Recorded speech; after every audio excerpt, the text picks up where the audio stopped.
The mailbox was frozen shut again.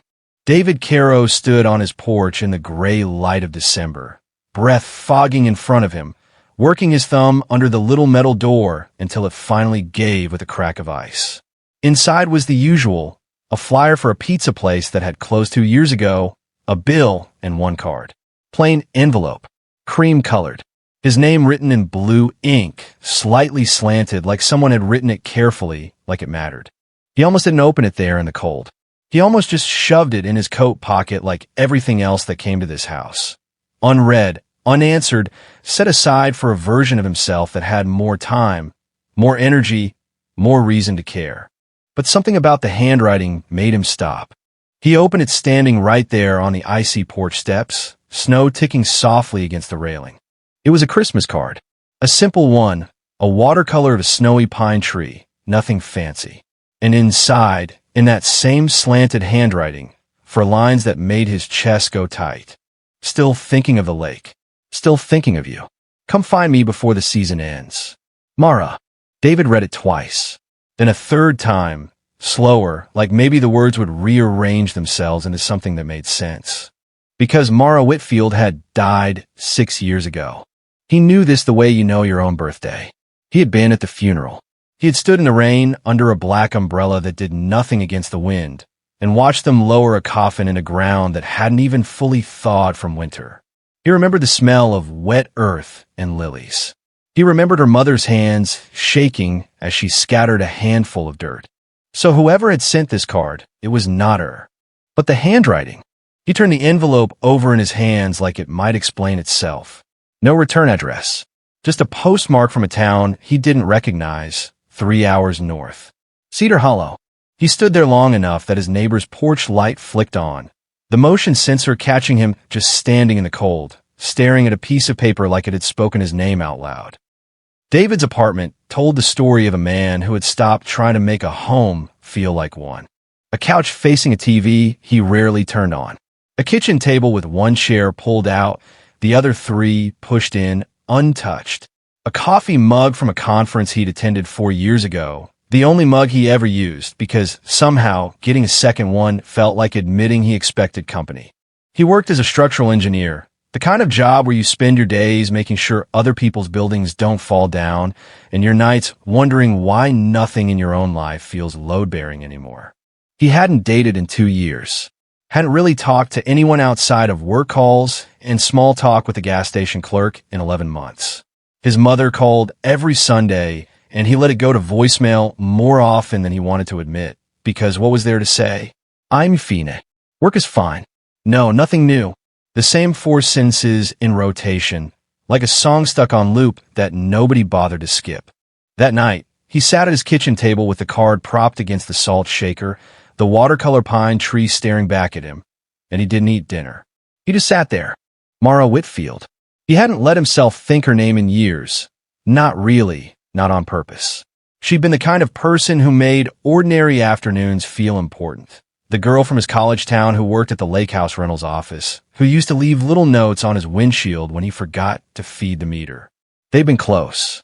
Not quite together, not quite not. The kind of almost something that ends not with a fight, but with distance, with time, with 2 people drifting into separate lives before either of them said the thing they meant to say. And then she was gone. A car accident on a wet road outside Cedar Hollow, of all places. He'd heard about it secondhand, 3 days late, the way you hear about things when you've already drifted out of someone's daily orbit. So who was sending him a card in her handwriting? He didn't sleep much that night.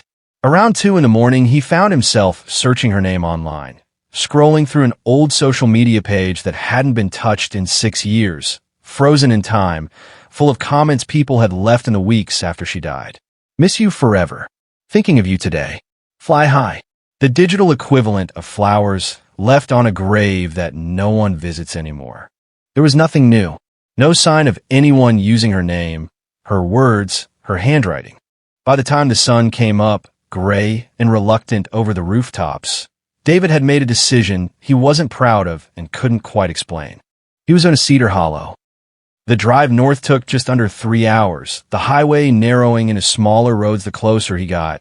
Pine trees pressing in on both sides like the forest was slowly reclaiming the asphalt.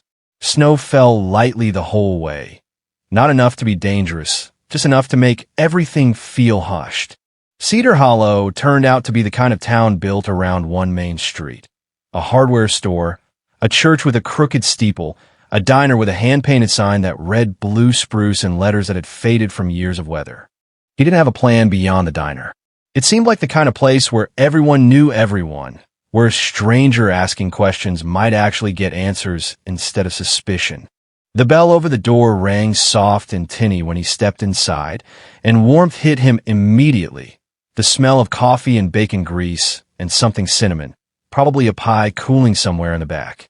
A handful of locals sat scattered at booths, the kind of unhurried Tuesday morning crowd that exists in towns where nobody's really in a rush to be anywhere.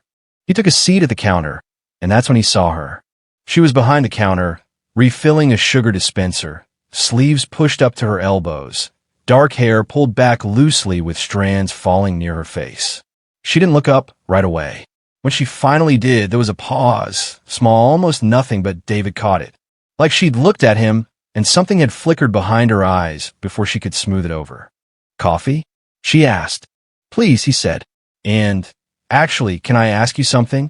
It might sound strange." She set the coffee pot down, wary in a way that felt practiced. People say that a lot before asking strange things. "Fair." He almost smiled. "Do you know anyone named Mara? Mara Whitfield?" Something passed over her face. Quick, careful, controlled. She picked the pot back up like she needed something to do with her hands. "Why do you ask?" she said. Not a question, really. More like a wall going up. "I got a card," he said. "Christmas card. Signed with her name. Mailed from here." The woman, her name tag, said Iris, slightly crooked, like she'd pinned it on in a hurry, set the pot down again, more carefully this time. "Mara's been gone a long time," she said quietly. "I know," David said. "I was there. At the funeral." Iris looked at him, then, really looked like she was reading something written on his face that he didn't know was visible. "Then you already know there's no card she could have sent you," she said. Her voice wasn't unkind, just tired. Tired in a way David recognized, because it was the same tired he carried around in his own chest most days. "I know what I know," he said. "But I also know what I'm holding in my coat pocket." A long pause settled between them. Outside, a truck rumbled by, tires crunching softly over packed snow. "You should go home," Iris said finally, but there was something underneath the words that didn't match them. Something that sounded almost like "please stay." He didn't go home. He found a motel 2 streets over. The Pinecrest, a low building with a flickering vacancy sign and rooms that smelled like cedar and old heating vents. He told himself he'd stay one night, just to think things through, just to make sense of a feeling he couldn't name yet. He went back to the diner that evening, because it was the only place open, and because some quiet part of him wanted to see her again, though he wouldn't have said that out loud to anyone, least of all himself. The diner was emptier this time. Just an older man reading a paper in the corner booth, and Iris, wiping down the counter in slow, practiced circles. "You're still here," she said, not looking up. "Guilty," David said, settling onto the same stool as before. She poured him coffee without asking this time, which felt like something. A small kindness. An acknowledgement that he wasn't just a stranger asking strange questions anymore. "You really knew her," Iris said after a moment. "Not quite a question. We grew up near each other. College, mostly. She worked the lake rentals in the summers." He wrapped his hands around the warm mug. "We were close. Not together exactly. Just close in a way that mattered." Iris nodded slowly, like the words confirmed something she'd already guessed. "She used to talk about someone," she said quietly. "Someone she never named. Said there was a guy back home who never quite said the thing he was supposed to say. She used to joke about it. Said if he ever figured it out, it'd probably be too late." David felt that land somewhere in his chest, a quiet, aching weight. "That obvious, huh?" he said. "She wasn't subtle when she talked about you," Iris said. Then, almost surprising herself, "I didn't say it was you. I just said it sounded like you." For the first time, something like warmth passed between them. Careful, fragile, but real. "How did you know her?" David asked. Iris's hands stilled on the counter. "She was my sister," she said. The words sat there in the quiet diner air, heavier than anything that had been said yet. Over the next several days, David didn't go home. He told his office he needed time. He told his mother he was fine, which was the same lie as always, except this time it didn't feel entirely like a lie. He and Iris fell into something neither of them named. Coffee in the mornings before the diner filled with regulars. Slow walks along the edge of the frozen lake in the evenings when her shift ended, breath clouding between them. Neither one in a hurry to fill every silence with words. She used to come out here in the winter, Iris said one evening, nodding toward the dark water beyond the dock, ice creeping along the edges like lace. Said the lake looked lonelier in winter, but in a good way. Said lonely doesn't always mean bad. Sometimes it just means quiet enough to hear yourself think. Sounds like her, David said. She always found the good angle on things I thought were just sad. Iris smiled, small and real. She would have liked that you remembered that. There was an ease growing between them that David hadn't felt in years. Not the electric rush of something new and exciting, but something steadier. The kind of comfort that comes from two tired people recognizing the tiredness in each other and choosing, quietly, not to be tired alone for a little while. But the card still sat folded in his coat pocket, a question with no answer. I have to ask, he said one night, the two of them sitting on the diner's back steps, coffee gone cold in their hands, stars sharp and clear overhead in a way they never were back in the city. The card. The handwriting. It was hers. I know it anywhere. Iris was quiet for a long moment. Long enough that David thought maybe she wouldn't answer at all. I wrote it, she finally said. David didn't move. Didn't speak. Just waited. After she died, I kept all her things, Iris went on, voice low, careful like she was setting down something fragile. Boxes of letters, journals, half-finished cards she never sent. There was one addressed to you. Unfinished. She'd started it years ago and never mailed it. I think she lost her nerve, or thought it was too late, or just didn't know how to say what she wanted to say. She pulled her knees up, wrapping her arms around them. I found it last year, going through the boxes again, and I don't know what came over me. I copied the words. Finished the card the way I thought she would have. I told myself I was doing it for her, giving her the chance she never gave herself. Her voice cracked slightly. But really, I think I just wanted to see if you'd come. If you cared enough to chase something that didn't make sense. David sat with that for a long moment, the cold air sharp in his lungs. Why me? He asked quietly. Why go through all that? Iris looked at him, eyes glassy in the porch light. Because I've spent 6 years watching everyone forget her a little more each year. The card stopped. The call stopped. Even my own parents don't say her name much anymore, like it hurts too much to keep using it.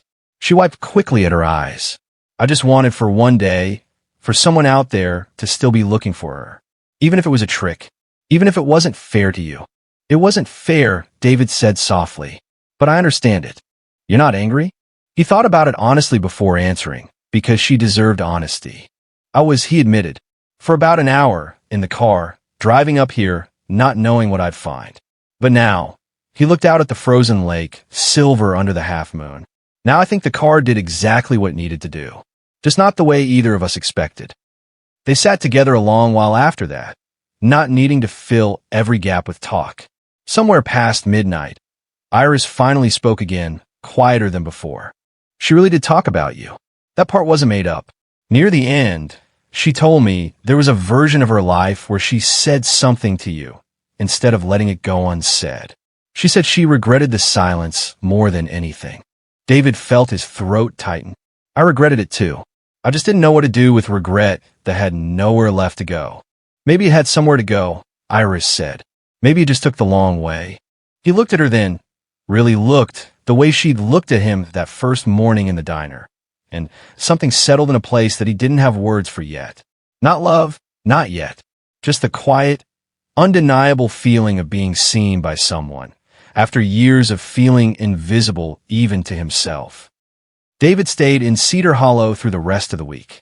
He helped Iris go through the last of her sister's boxes, the two of them sitting on the floor of her small apartment above the diner, sorting old photographs and ticket stubs and pressed flowers gone brittle with age. It wasn't easy. There were tears on both sides, the kind that come from finally letting yourself feel something you've been holding at arm's length for years. But there was laughter too. Mara had apparently kept a journal full of complaints about David's terrible driving and his habit of showing up exactly 7 minutes late to everything, and reading those small, ordinary grievances out loud felt like hearing her voice again. Just for a moment, just enough. On his last morning before driving home, David stood at the diner counter while Iris poured his coffee one final time. "You'll come back," she said. Not really a question. "Try and stop me," he said. She slid a small folded paper across the counter. A new card, plain, no watercolor pine tree this time. Just her own handwriting, looping and different from her sister's, honest in its own right. "This one's actually for me. No tricks this time. Just come back before the season ends." David looked up at her, something easing loose in his chest that had been tight for longer than he could remember. "I will," he said. "I promise." And for the first time in longer than he could measure, the promise didn't feel heavy. It felt like the beginning of something steady, something real, something neither grief nor loneliness could touch. Outside, the snow had stopped falling, and the whole town sat quiet and still under a pale winter sun. The kind of quiet that didn't feel empty anymore. The kind of quiet that, for once, felt like peace.